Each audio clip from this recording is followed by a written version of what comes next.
ان کی ساس انہیں دیکھتے ہی گالیاں دینے لگیں، یہاں تک کہ پڑوسی بھی ان کی گالیاں سننے لگے۔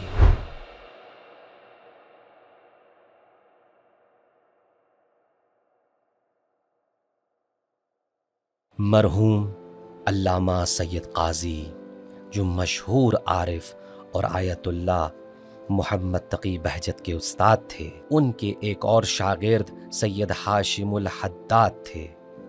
سید قاضی نے سید ہاشم کو نصیحت کی تھی کہ وہ اپنے نفس کے خلاف صبر اور استقامت کے ساتھ کھڑے رہیں، اور دوسری طرف سے دی گئی جانے والی تکالیف اور مشکلات کو صبر کے ساتھ برداشت کریں۔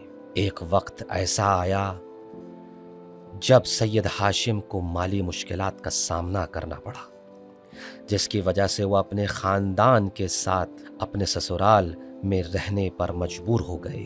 ان کے سسر ان سے بے حد محبت کرتے تھے، لیکن ان کی ساس انہیں بالکل پسند نہیں کرتی تھی۔ وہ انہیں ہر ممکن طریقے سے تکلیف دینے سے گریز نہیں کرتی۔ وہ نہایت مضبوط، تیز زبان اور بہادر خاتون تھیں۔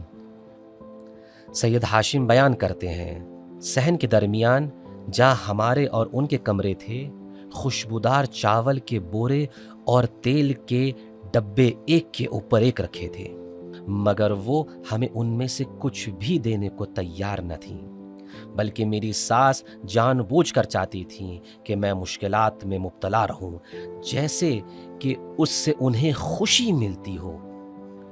میری بیوی اور میرے پاس نہ تو بستر تھا اور نہ ہی لحاف۔ جب سردی ہوتی تو ہم اسی سادہ چٹائی کا آدھا حصہ لپیٹ کر اپنے اوپر اوڑھ لیا کرتے تھے، جس پر ہم سوتے تھے۔ میرے سسرال والے مالی طور پر خوشحال تھے اور آسانی سے ہماری مدد کر سکتے تھے، مگر میری ساس نہ صرف مدد سے انکار کرتی بلکہ ہماری چیزوں کو نقصان پہنچانے کی کوشش کرتی تاکہ ہماری مشکلات میں مزید اضافہ ہو۔ سید ہاشم اپنی بیوی سے بے حد محبت کرتے، لیکن وہ اپنی ساس کی زبانی اور جسمانی بدسلوکی کو مزید برداشت نہیں کر سکتے تھے۔ وہ اپنی بیوی کو طلاق دینا چاہتے تھے، مگر سید قاضی نے انہیں ایسا کرنے سے روک دیا۔ انہوں نے فرمایا کہ تمہیں اپنی بیوی کو طلاق دینے کا کوئی حق نہیں، کیونکہ تمہاری روحانی تربیت اور ترقی تمہاری بیوی کے ذریعے ہی ہو رہی ہے۔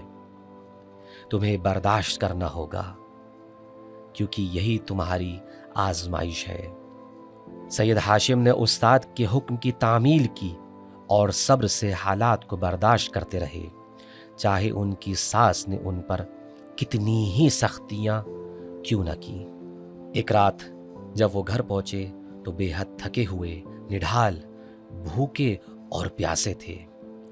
جیسے ہی انہوں نے دروازہ کھولا اور اپنے کمرے کی طرف بڑھے، ان کی ساس جو صحن میں ایک چھوٹے سے حوض کے قریب بیٹھی تھیں، انہیں دیکھتے ہی گالیاں دینے لگیں۔ سید ہاشم خاموشی سے سیڑھیاں چڑھ کر چھت پر جا لیٹے تاکہ کچھ دیر آرام کر سکے، مگر ان کی ساس نے اپنی آواز اور بھی بلند کر دی، یہاں تک کہ پڑوسی بھی ان کی گالیاں سننے لگے۔ وہ مسلسل برا بھلا کہتی رہیں جب تک کہ سید ہاشم تنگ آ کر بغیر کوئی جواب دیے گھر سے نکل گئے اور گلیوں میں ادھر ادھر چلنے لگے۔ لیکن اللہ تعالیٰ نے ان کے صبر اور ساس کے احترام کو قبول فرمایا اور انہیں ایک بلند روحانی مقام عطا کیا۔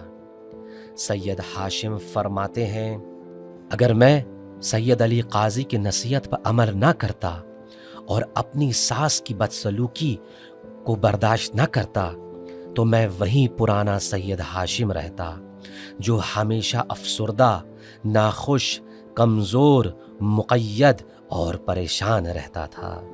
لیکن شکر ہے خدا کا، اب میں ایک نیا سید ہاشم ہوں، ایک بلند روحانی مقام پر فائز ہوں۔ اب دنیا کے غم اور پریشانیاں مجھ پر اثر انداز نہیں ہو سکتی۔